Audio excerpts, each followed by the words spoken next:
I'm Dr. Erica Bove, and welcome to the Love and Science podcast. I'm your host and also the founder of Love and Science, Thriving Through Infertility. I'm so excited you're here today. With over a decade of experience helping thousands of women just like you, I empower professional women to build their families with confidence and compassion. Let's dive in.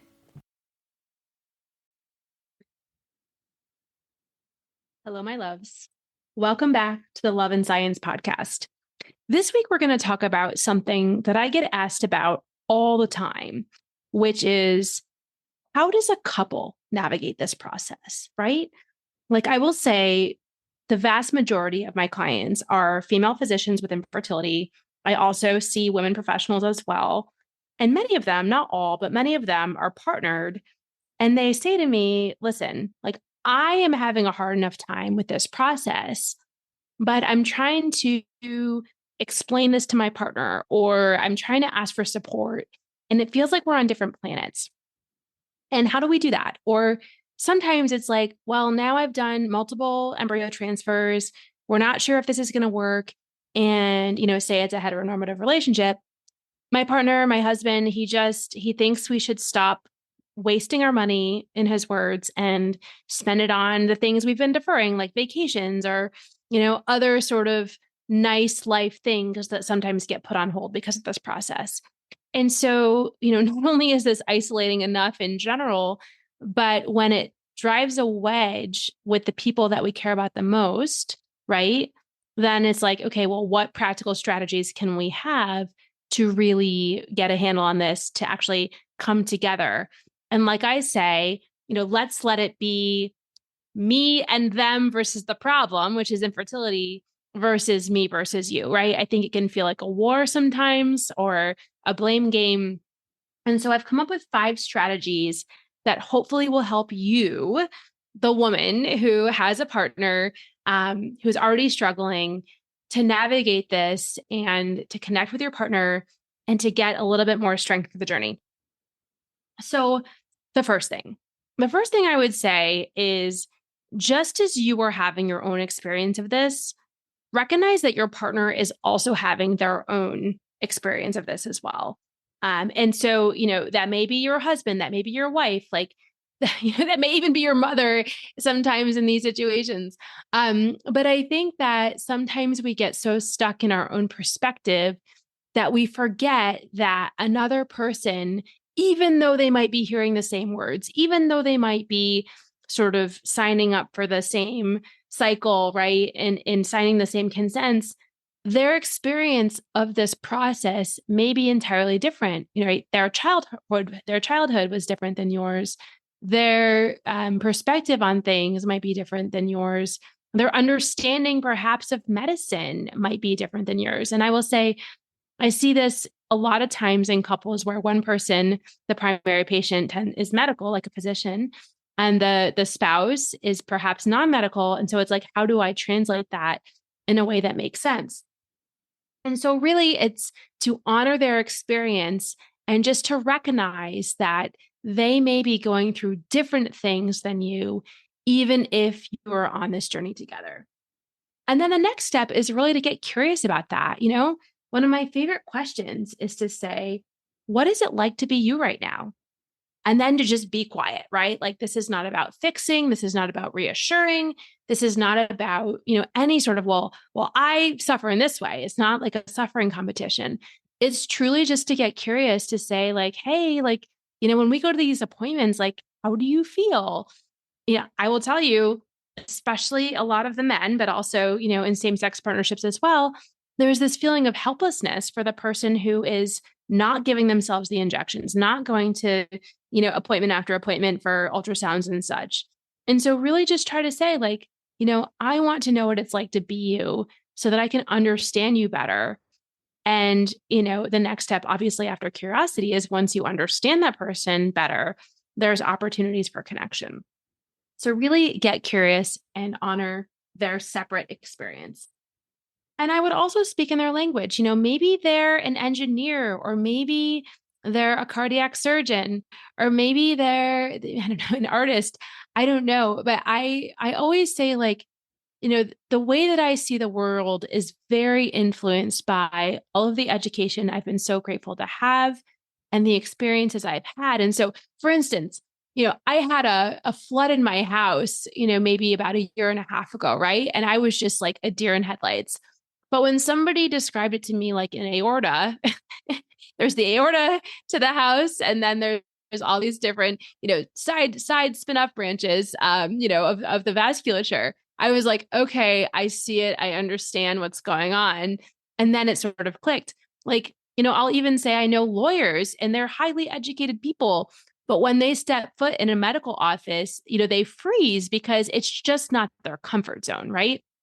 And so if you can find a way to, if say they ask you for clarification about what's going on, and you're sort of the translator, the mediator, like sort of look at it like what's going to reach them, what sort of analogies might make sense.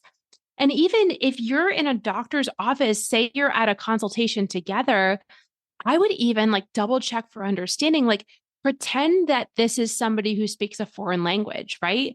And so when I'm with a couple that speaks a foreign language, I'm always checking for understanding, right? I'm like, okay, tell me in your own words what I just said, or, what other questions do you have? I'm always making sure the loop is closed because even if someone's nodding their head, they may not be as absorbing it or assimilating it in a way that allows them to understand and then make informed choices.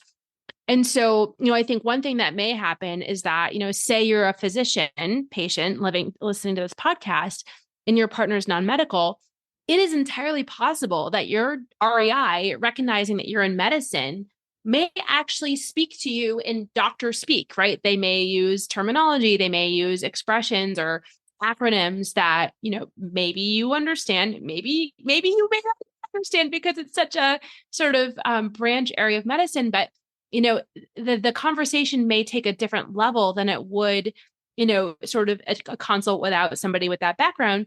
But if you have different backgrounds, slow the process down. Your REI is truly there to answer your questions and help you make an empowered choice. And so really in like on the spot, like in real time, just sort of say, hey, like, does that make sense to you? Or do you want to ask any more questions about this? Because this is very complicated. I have questions too. I think those sorts of interactions, they give back the agency, they slow the process down, and it really makes sure that everybody is speaking the same language and that everybody's on the same page. So that's sort of my suggestion if partners have different backgrounds and, one person is just completely lost and the other person isn't. I mean, I've even seen this in surgeons, like I said, like you ask me something about a cardiac ICU, I'm not going to be able to give you the answer because I'm so far removed from that in my practice, right? And we all have to rely on each other. So, even in the context of appointments where even maybe both spouses are medical, like we can never assume that the message is being translated. And so I think when we close that loop and we make sure that there is understanding, that just sort of makes people feel a little bit less powerless in those situations. Okay. So my second suggestion, for partners who are navigating this process, especially if there's differences in opinion about what the next right thing is, right? What your next steps are going to be in the process, I always encourage people to zoom out, right? And I always say people would have never married each other if they didn't have anything in common or if they didn't have a shared vision. And I will say, not everybody talks about their family building plans before they get married, but most people do, right? And so if having a large family was, something that you dreamed about together before you got married, or, even if having one child was part of that vision and it doesn't look like, it's happening very quickly or that the journey got a little bit longer and one person wants to stop the process, I would just zoom out, right? Because we can get so sort of mired in the details and the finances and the, just sort of like minutia of all the, do we do genetic testing? Do we not do genetic testing? Do we know the sex of the embryos? Do we not? Like, it just becomes so fraught with the things that really don't even matter in the big scheme of things, right? We kind of lose the forest for the trees. And so, taking a step back, reconnecting with that vision together, right? Reconnecting with the shared values of why you even want to be parents in the first place. I think that's especially important as difficult decisions need to be made because, again, it's not, me versus you at that point. It's really us versus the problem. And how are we going to navigate this? I had a conversation with a lovely surgeon yesterday who has gone through many years of infertility treatment. And what she said was, this fertility process is happening for me, right? It's not against me. It's happening for me. And so how can we look at that way as an opportunity for growth, as an opportunity for connection? Not that anybody would ever choose it, but just to kind of shift the perspective to say, I think we have a lot more in common here than we realize. And let's come back to that vision because as I say with my clients, when we can really connect with our deepest why, like why are we here? Why do we want to build a family? What is that? That then becomes the motivation for our decisions. And then when we can use our values as a filter for those decisions, then we can make sure that we are in alignment and that we're making, choices that are not abandoning ourselves, but are actually acting for our highest good. And so I just love that suggestion because, it's so easy to get stuck in the small things. But when we zoom out, we can really connect with our identity, connect with our values, and sort of the big picture of why we're here. My third suggestion, which is kind of alongside the second suggestion, actually, when we're talking about helping couples navigate this, is really to leave blame at the door, right? I hear every single day, I told you it was my fault. Or see, I told you that, if you hadn't been smoking all these years, that wouldn't have happened. Like there is nothing to be gained to say, oh, this is all on my side, or oh, it's my fault, or oh, it's your fault. I like to quote Ani DeFranco, who has this actually line in one of her songs that says, blame is much too messy. It's bound to get on me as I'm trying to put it on you, right? Or something similar. And so I think about that. Blame does not help anybody or anything. It creates that sort of me versus you mentality. And I don't know about you, but when I'm blamed for something, even if I'm not responsible for that thing, I start to get defensive. I start to shut down. Maybe my fight or flight reflexes start to kick in. And what happens then is then the frontal lobe goes offline. And when our frontal lobe goes offline, that's when we make really bad choices because we're making decisions, we're reacting instead of responding, we're making fear-based decisions. And so, if you are tempted to make that comment, or even if you're tempted to blame yourself, because let's be honest, blaming ourselves does nothing either. Like, let's walk away from the judgment. This is a judgment-free zone. Let's be as objective as possible. These are the facts, right? Oh, okay. There's a low sperm count, right? That is a very objective fact rather than saying like, if you hadn't had that vasectomy and reversal so many years ago, like, why couldn't you just make better choices? Like, again, very different scenario. And I think it just creates a space of love and the frontal lobe being online for higher decision-making power. And it also leaves room for self-compassion as well. So no blame. If you find yourself tempted, just remind yourself this is poison. It's not going to help us. It's only going to hurt us. And again, that self-blame, that really does, it's more insidious, right? Because it's not always as visible. Sometimes it's even in our subconscious. But if you start to blame yourself, oh, I really should have done this years ago, or oh, it's my weight, or oh, it's my, all these years I spent in training, it's my fault for wanting to be a doctor, all those things, like just leave it at the door. It does not help you. It does not help your partner. It does not help your relationship as you're navigating this together. All right. So the fourth thing I will say is, like I said, and the first thing where honor the other person's experience, each person in this dyad of the relationship has needs, right? Maybe it's, especially for men, again, stereotype, but sometimes there's a reason for stereotypes. Oftentimes men really want and need to feel respected. And they also want and need to feel that they are in the driver's seat, right? And that they're not powerless in the situation. And so every single person who is undergoing anything hard has core needs. And if our needs are not addressed or met, that's when we can have very complex and sometimes confusing emotions and even anger. One of the best definitions of anger I've ever heard is that it's truly just unmet needs, right? Like if we're hungry, if we're tired, if we're sleep deprived, if we've been on call for 28 hours and we know that there's no end in sight, like all these things make us angry, make us irritable. And so, one thing I really have learned through this coaching journey is that we have to start with the feelings, right? So like I feel hurt. I feel frustrated. I feel hopeless. I feel confused, like whatever those things are. And we never say, I feel like you don't care. That is totally a cop out, right?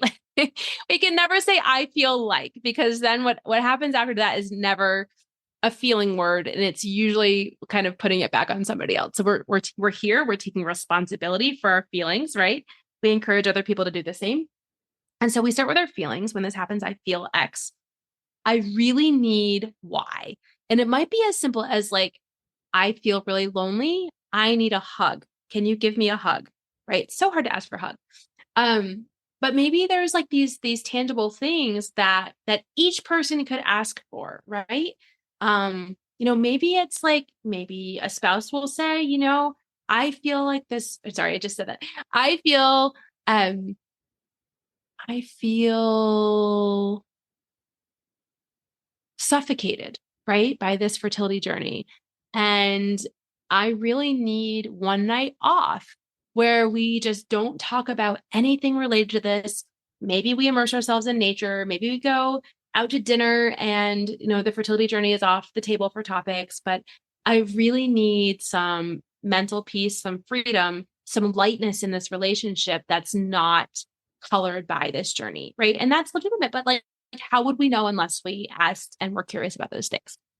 So, really understanding that there is usually a way for both people's needs to be met, right? Maybe we have to let go of some things in the process, but each person has a core need. And maybe it's for connection, and maybe it's for love, maybe it's for respect, maybe it's for some sort of agency or autonomy or decision, or maybe it's even a boundary. Like I only have the wherewithal for this more many cycles.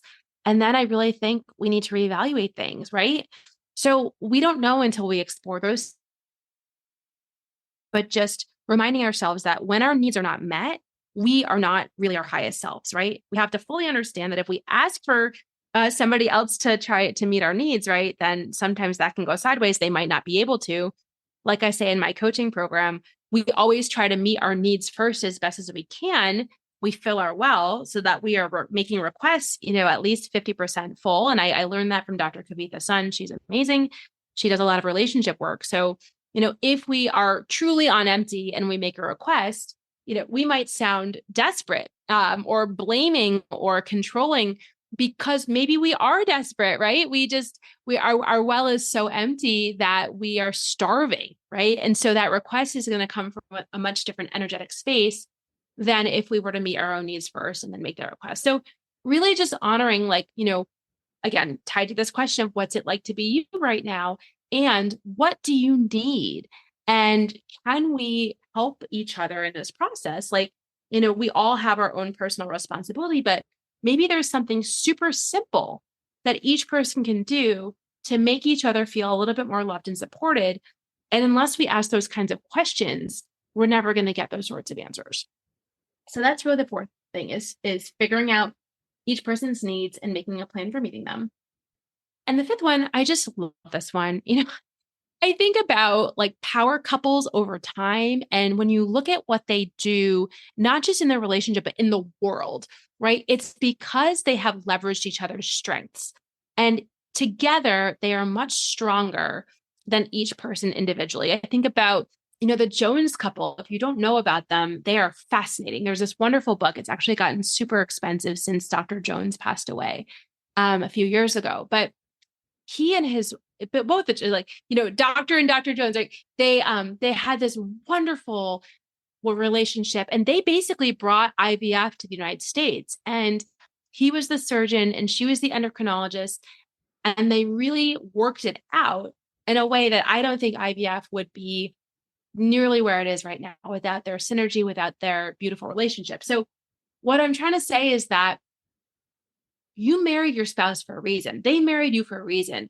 Most people do not marry themselves, right? Thank goodness.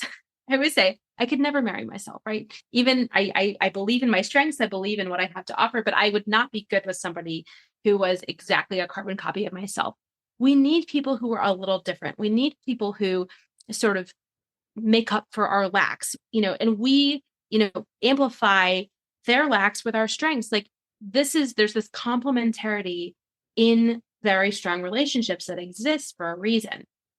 And so sometimes we focus way too much on our weaknesses or what we're not doing well, or oftentimes I hear this all the time, if my partner only did XYZ, like we focus on what they're not doing, right? Because it makes us feel better to place blame on whatever it is. And I will raise my hand in relationships. I have done this, not infrequently, like, oh, it's their fault that XYZ is happening.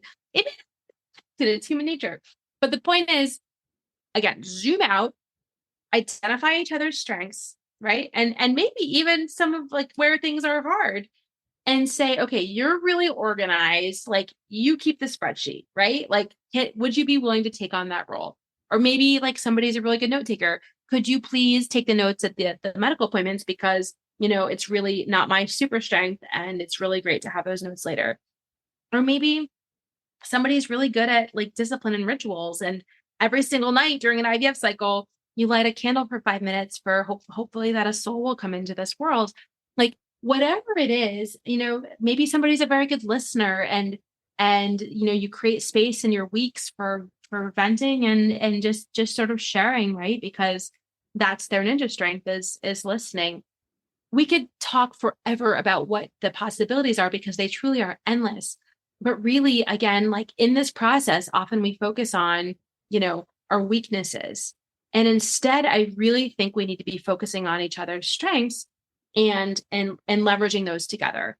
I also do think that, one person alone cannot be your primary support person, right? Like this is why I created Love and Science, the community. This is why we lean on each other, so that, some spouses just feel so much pressure, like, oh my gosh, like she's always sad, she's always anxious, like I don't know how to help her. So if we spread out all those things, sometimes it's less hard for one person to meet all those needs, right? And it's actually healthier.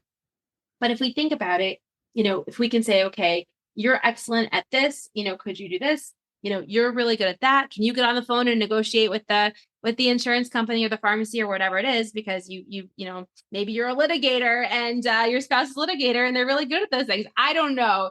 All I know is it takes lots of skills to navigate this process, and inherently some people are better at certain things than others. And so why not celebrate those things and honor them, rather than get mired and like, oh my gosh, I can't believe you didn't do XYZ. Like you're so unorganized. You're so, you must not care about this process, on and on and on, all the things, all the stories we create that do not serve us whatsoever.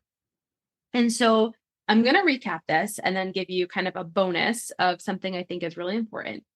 So the first is, as you are a couple navigating this experience, and again, I understand not everybody's partnered, but this podcast episode is really specifically for partnered people or people who have like a primary person that they rely on, like a mom or a friend or such.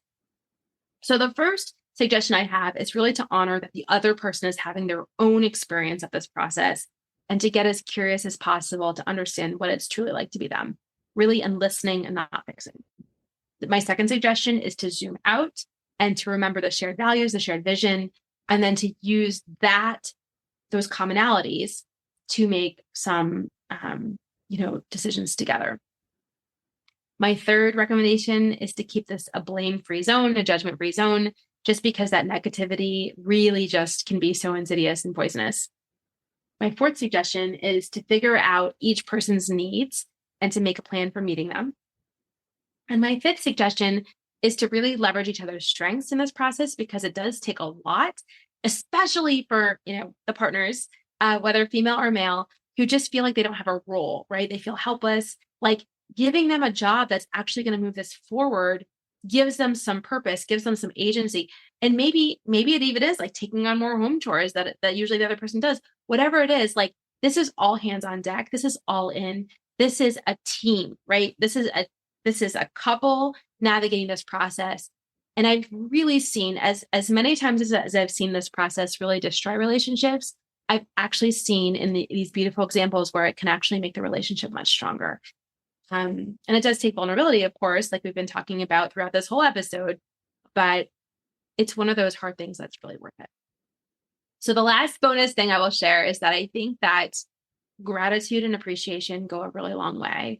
And so, as you're going about your days, maybe your spouse does a really good job getting to your appointment and hits all the green lights and, you get to your ultrasound in the morning on time. Or maybe, maybe they give you a massage the night before your egg retrieval and it's just like so amazing and it makes you feel good and makes you feel really loved and supported. Maybe they make you your favorite foods as you're going through this process because, your eggs need it and they're a good cook and they really care about you. Whatever it is, like these small acts of kindness, so often we can get so mired in our own pain or our own frustration that we don't stop and express gratitude to the people who love us the most and who really actually are doing kind things for us. So, I think that in my own life, I have a gratitude practice. I've talked about that before on this podcast, where I share 3 gratitudes a day with my best friend. It changes brain chemistry that we start looking for the things that are actually going well in our lives instead of not focusing on those things. And I would say, take some of that energy and direct it towards your partner. Everybody loves to be appreciated. It's kind of like putting money in the bank, right? That you can withdraw later if you need to. And it's sort of the lubrication that keeps relationships flowing smoothly. And, it's just a beautiful energy to have, to be grateful for your partner, even in the sea of feeling maybe they did something that you're super upset about, or maybe, you're on the different page about the next steps or whatever it is. But if they do something that's worthy of your appreciation and gratitude, just say it out loud. It makes such a difference. And it's one of those counters, one of those sort of ways to buffer and build up the well in this experience that can be so very trying. So I hope you learned something today that really you can apply in the context of your particular journey.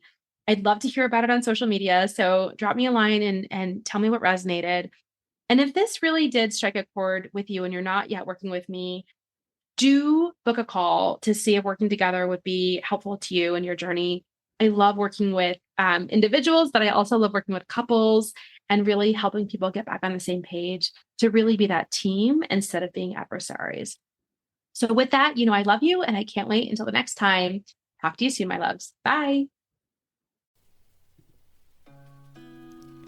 Thank you for listening to the Love and Science podcast. I'm so glad you joined us today. If you found this conversation valuable, if you could please rate, review, and share this podcast with your trusted people, it would mean so much to me. If you want more tools to help you navigate the fertility journey, please book a discovery call with me today. The link is in the show notes. Please do not let infertility have the final word. I'm here to take the burden from you so that you can achieve your goal of building your family. In gratitude, this is Dr. Erica Bove. I'm rooting for you always.